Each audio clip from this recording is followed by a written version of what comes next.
Hello everybody and welcome back to my channel. If you're new here, hi, my name is Jessie. I do bookish planning and lifestyle content here on YouTube, and today I have my 2026 goals. So grab a hot beverage, this may be a long one, and let's dive in.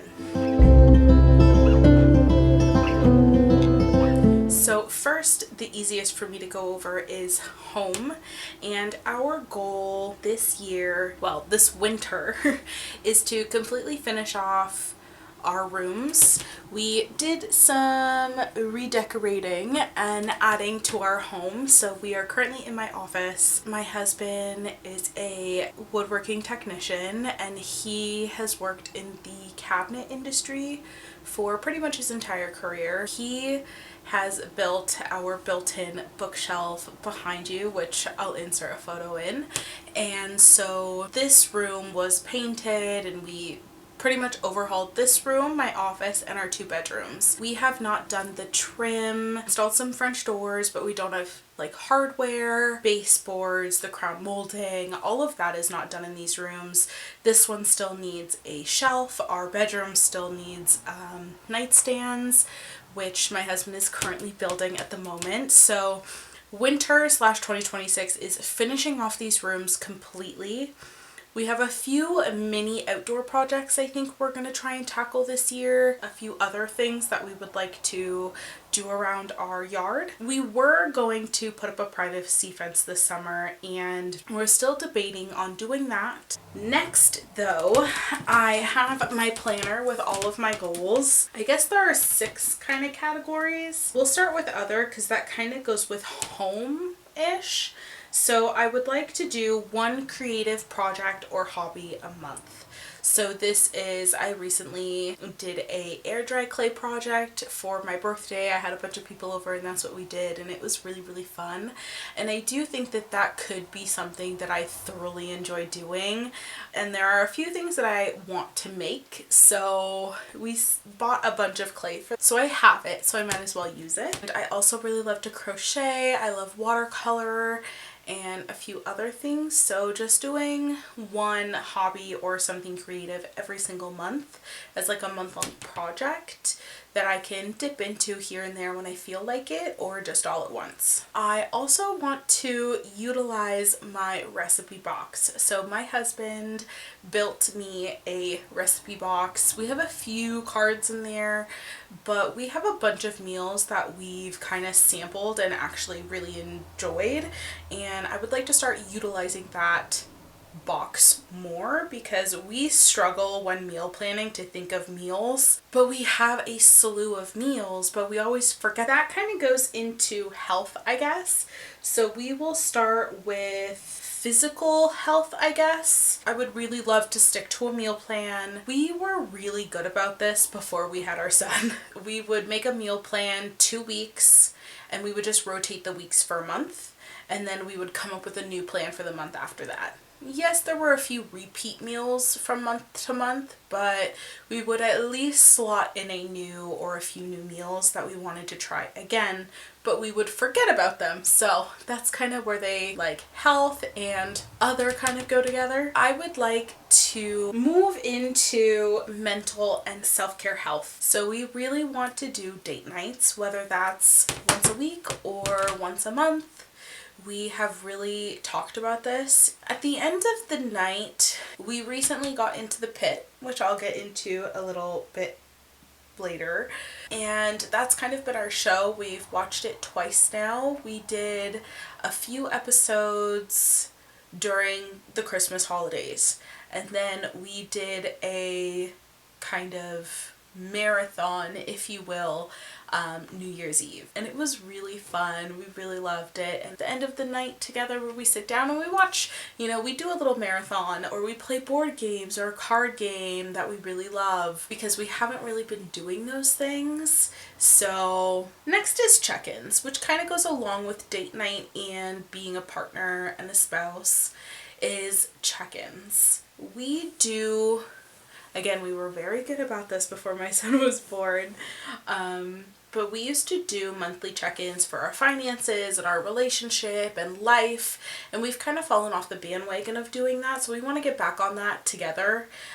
So this is where at the end of the month, sit down together at night or on a weekend, and we go through our finances. We also go through, how was your month at work, and is there anything we need to digest or talk about or change? Do we want to cook more together? Or is that a little more stressful for you? Like, what is going to make our everyday to day lives a little bit more smooth? And I think this time is very, very important. It allows us communication time and just to sit down and have a conversation about life and our relationship, work, and those relationships, and it just allows us time to talk through things. And if there are any issues that come up, this is the perfect time to communicate, and we talk about it and we come up with solutions, and it's just a really wonderful connection time that we have where judgment has no bearing and no place. Getting back to that will be very beneficial for us. I would love to get back to planning monthly resets. And again, this will be part of that check-in with my husband. That's just an aspect of a reset monthly. So I would like to, do an everything shower and do the self-care in the, doing my eyebrows or dyeing my hair or whatever have you. That's the time that I want to do it. We used to also do every Sunday a big house clean together. I try and do a room a day. The living room and kitchen just end up being a mess because that's where my son and I spend most of our time. But we normally do a nightly pickup after he goes to bed, or the person who's not putting him to bed will do the nightly pickup. Yeah, we just want to kind of get back into routines for 2026 is where all of this is really going. And then we have plan according to the quarters. I recently started quarterly plan. This is not a new concept. I am not the creator of this, but I tried it out last year with Sarah Cannon and her heart breathings, HB90, and then I also partook in the last half of the year, Jess, her epic goals, where she does cyclic planning. So she plans for a cycle of 4 weeks, but she did kind of, can you change your life in 90 days kind of situation, or 60 days, whatever it was. But I think it's 90. So I really enjoyed doing that, and I think I want to continue it. So that's a lot easier to plan instead of having yearly goals and really thinking far in advance to the next year. Quarterly planning allows you to say, okay, I have 3 months, so 90 days. What can I realistically get done in that time? And that smaller amount of time allows me to realistically set expectations of myself and my time, and I can go through those 3 months, map out all of our appointments and prior commitments, and really figure out where I have pockets of time and where I can make pockets of time to make my goals happen. Also, again, with those check-ins, being able to check in with my husband and say, hey, this week you're gonna put, Anthony down for bed, and from 8 to 11 I'm gonna write, or I'm gonna edit, or I'm gonna do whatever. And it allows us to have that realistic expectation of, okay, you're gonna have the baby monitor, I'm gonna be doing other things, or vice versa, because there are some times where my husband's in a project that acquires time sensitive things to happen. So he's like, okay, you're gonna put Anthony down because I need to do X, Y, and Z. Okay, cool. So again, those check-ins are very important for every other aspect. And that monthly reset will really be setting the groundwork for us and our realistic expectations of each other as parents and as a household altogether. There's more flow, and I think it just works really well for us. Okay, next is a little bit more spiritual, and I would like to do this. I am making a commitment to myself every full moon to do a tarot reading. I got a 5-year journal this year to start, so I've been journaling, or will be journaling, every single night, which kind of adds to that spiritual work. Let's go into other fun things, as in work. So for me, that is YouTube and being an author. I would like to keep the upload schedule to every other week if I can, but that's the goal, every other week. So like 2 times a month. But there are those odd months where you get like 3 Sundays or whatever, and then it kind of will change. But anyways, I digress. Every other week there will be a video. That is the goal for me. Then there is the author side of things, which is really exciting. So I am in the beta read section of my novel Crossed by Chains, and I am currently plotting and writing the 2nd book in that series, which is crazy and super exciting.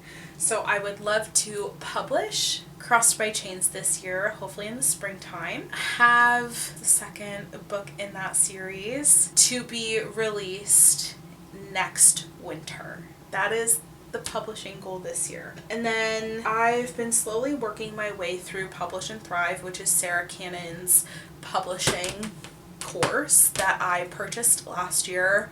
One of the best decisions I ever made. This is also not sponsored whatsoever. I just thoroughly love her content and how she addresses publishing as an indie author. And I have learned so freaking much within this course.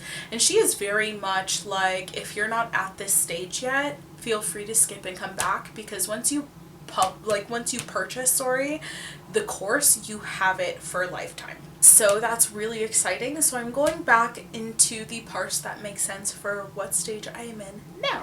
Then we have habits, vitamins, water, stretching, and getting back on the physio game. I did kind of fall off with this as summer was coming to an end because I was playing slow pitch twice a week. I was feeling extremely good. Now that I'm not doing that, I haven't decided what I'm going to replace it with. So I think I'm going to start doing the Grow with Jo, because my back is a little bit sore, and she has a lot of wonderful low impact exercise videos. But I would like to exercise 2 to 3 times a week to start out. I would like to physio every single day if possible. Obviously, that's the best case scenario. But again, in between, like the days in between, which is what my physiotherapist did recommend, stretching every day, but doing physio the days that I'm not exercising. And I am being very realistic about my capabilities, especially because I stopped doing those things for a few months. So I'm taking the advice of my physiotherapist. I do want to spend at least 25 to 40 minutes outside with my son every single day. Nightly walks for all of us to get outside, get some fresh air. A little bit of a longer video, but those are all of my 2026 goals. Let me know if any of these are the same, what your goals are for 2026. Let's have some discussions in the comments. Thank you guys so much for watching. Like this video if you enjoyed it. Subscribe if you want to become part of our slow but growing family here on YouTube. And I will catch you guys in the next video. Bye!